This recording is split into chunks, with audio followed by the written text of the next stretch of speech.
We've been over here a couple of times before and put up some good rubs, some fresh signs, so we know the deer are active. We're just waiting for those stags to harden up and rub out, and this trip's basically going to be a scout mission. We won't be out of here till after dark, and it's going to be a long haul back to camp, but who knows, something might be rubbed out now and might get the drop on it, so we'll see how we go.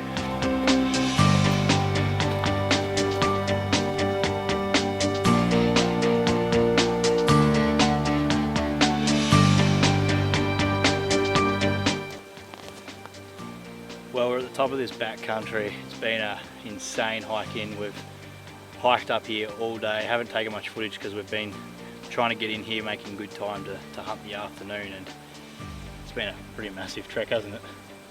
A kilo, you could almost say. Feeling every bit of my 40-something years. But we're up here now, and it looks like we're going to have a really good afternoon. Got a nice breeze in our face, so hopefully we'll see some deer over in these gullies over the back here, and yeah, hopefully there's something worth taking, and if not, hopefully we see something that's worth taking come the rut. So see how we go, Herbie. Yeah, no, great opportunity for scouting this afternoon, I think. Come across a whole number of beds along the top of this ridge here. I'm pretty pumped. Looks like there's going to be deer everywhere. Let's get into it.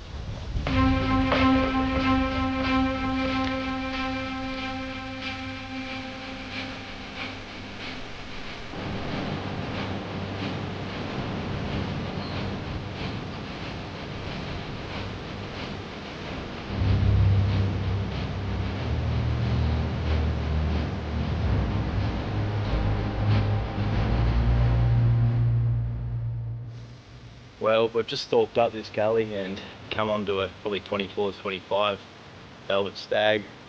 We watched him for a bit, and we've decided to leave him alone. He's just not quite what we're after. If we get in close with a bow, might give you a dip there. Yeah, no, it's certainly got good shape, perfect tops, good brows. But sorry, there's deer around. But yeah, you just might leave him alone for a while.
Sitting over this water source.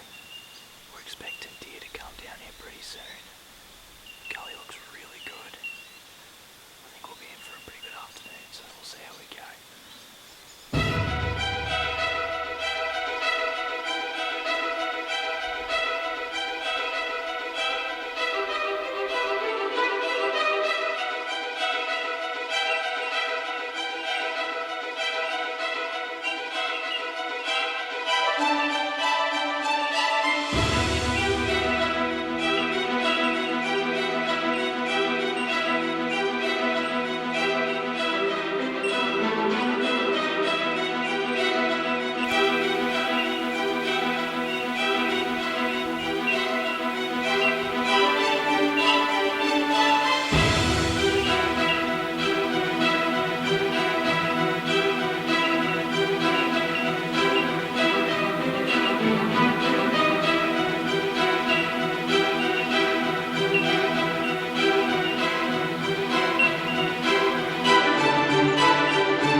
Monday morning, and as you can see here, this is what we're looking for. That is fresh as. So the stags we've been watching have just started to rub out. We know where they're bedding down. We're going to hit that this afternoon. I think we'll be in for a really good afternoon.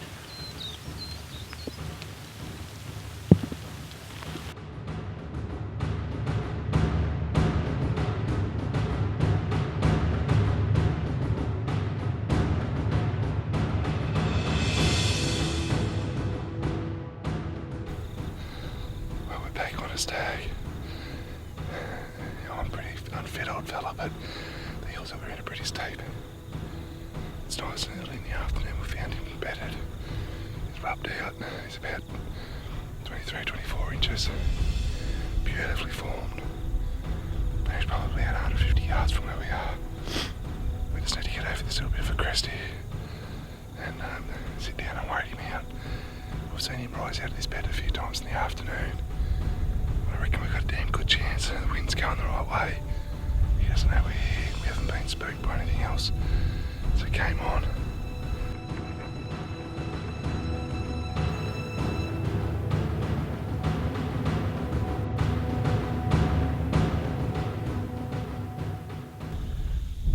We're literally about 40 yards from this stag right now. He's still bedded. We can't see him. Oh man. Heart's racing. He's like 40 yards below us, bedded down. We're just going to bunker down here and wait for him to come out and give us a shot with the bow. Hopefully the wind doesn't change on us. I'm just keeping my eye out down here because he could get up at any time. Still pretty early in the afternoon. We got onto him early. Yeah, fingers crossed it all works out for us. I'm pumped.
Sitting in the wind for about 3-4 hours, and we're both shivering wrecks, but we think Herbie just made a good shot on a handy little stag, and oh man, how was that? We've had Sambar come down and feed within 8 yards of us in this Manuka's green, and this stag's come out at about 30 yards just above us. Oh man, I'm cold. Yeah, 4 hours standing here, one spot. But anyway, that's what it takes, I guess. But it's a good shot. So what we're going to do, we're going to back out, head back to camp, give him a good couple of hours, and then we'll come in the dark with head torches and make sure he's down.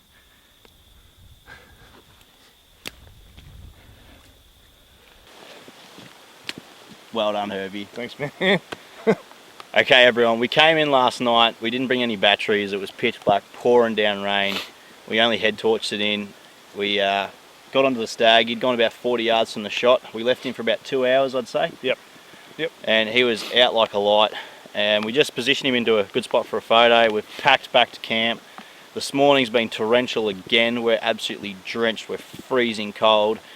I've had cameras die from the cold weather. Yesterday it was about 4 degrees. Yep. and we were sitting in that wind for 4 hours before we got on that stag. So this morning we've waited till the rain's eased off a bit, still pretty misty now. Hiked back up the mountain, we're probably about 100 yards from this stag, and we're pumped to go get a good close look at him in the daytime. This is live. We haven't been up there already this morning. We haven't got a good look at him in the day, only under head torch, and he's a pretty good one for the bow. He wasn't the big one we were chasing, but the big one was only close, but he wouldn't come out of that little stand there for us. But anyway, it's a magnificent animal, awesome hunt.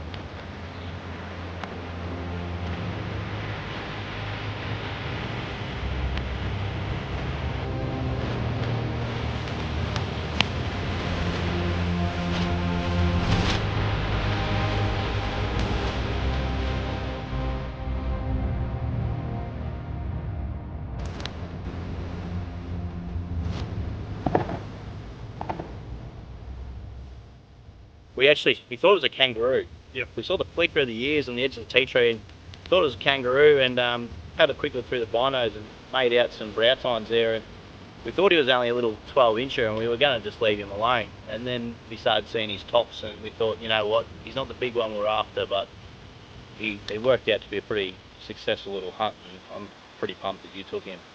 I'm still lost for words. Like, it's just awesome to have such an awesome experience, you know. Complete pass through, ran 40 yards. 30-yard shot, complete pass through shoulder. Couldn't get much better than that. Yeah, those 150 grain Oz cuts, use 185s on the bulls the other week. These going straight through Sambar stags. Matthew's monster.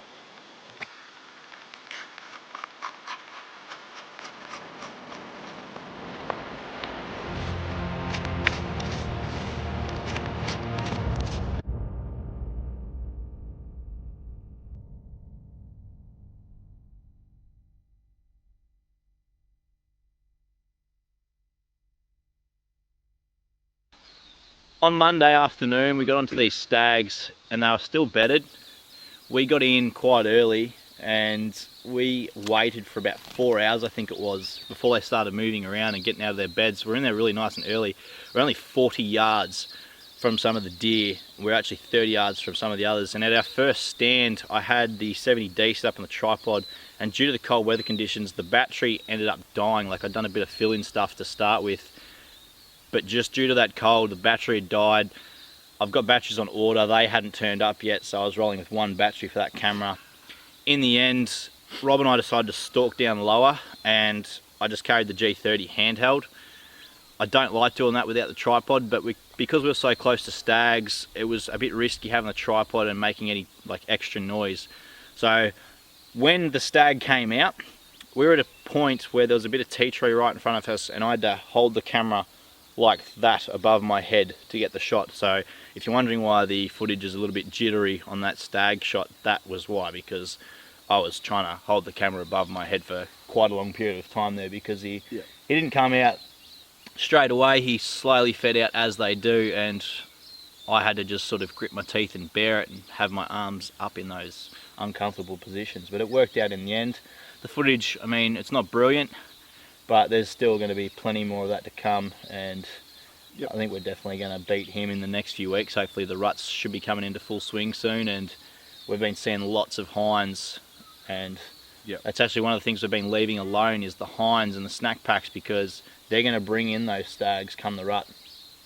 I think it's only fair to mention as well that while you're holding the camera above your head, the difficulties of having that really big stag at 8 yards from us in thick stuff, but we could hear him masticating, could hear him chewing. Yeah, that's right. You know, and rubbing and stuff. I really hope because another thing I'll mention is the G30 at the time didn't have the shotgun mic on it, so I was rolling with the standard onboard microphone of the G30, and I don't know whether it's picked up those sounds he was making or the chewing noises. We could hear it clear. Yeah, locator calls. We could hear it clear as day. It was about 8 yards just behind the blanket of tea tree there, and I just hope that mic picked it up, because it was a pretty awesome. My heart was racing. I was just waiting for him to break cover and Herbie take a good front-on shot, but it didn't end up eventuating out like that. So the other thing you didn't get on camera there either, I think, was where you were below me. getting ready to set up, Yeah. I went around behind you to take that big deer, Yeah. and then that other stag that we ended up shooting came out above us. So at 30 yards with him in the open feeding, we had to reposition ourselves completely Oh, around that's right. Yeah. and not get busted by the stag that's on our left by hearing us or smelling us, and not get busted by the stag that's looking at us. And the wind was starting to do some funny tricks at that the point. wind was getting a bit funky. Yeah, we actually had that stag look at us quite a few times. I don't know whether I got that on camera. The one we shot, he actually started looking at us a few times because the wind, we could start feeling it tickling our back, and we were getting a bit worried there. He mained up at one stage. He's looking at us, mained up at us, lifted a leg up, looked, and he just must have looked straight through us, and then he went back to feeding, which is like... Yeah, the burden awesome. of that little tea tree as well, that like I was holding the camera above my head with, it was a pain in the ass having it there, but it helped break up our outline. But we were in there with the Tussocks gear just behind that little tea tree, and he looked at us, I think, about 3 or 4 times, and he couldn't make us out. So that was pretty cool to have a Sambar stag, full alert, 30 yards, and go back to feeding 3 times was pretty awesome. I think the other thing there too that was difficult, or part of the difficulty of where we were so close to those bedded stags. I couldn't even take my pack off. So I stood there for 4 hours in like 4 degrees is what the mudman was telling me on my temperature. 4 degrees with a pack on for 4 hours, couldn't move. That was pretty crazy. It was good. It was a really enjoyable hunt, and we're pumped to get back out and do something like that again.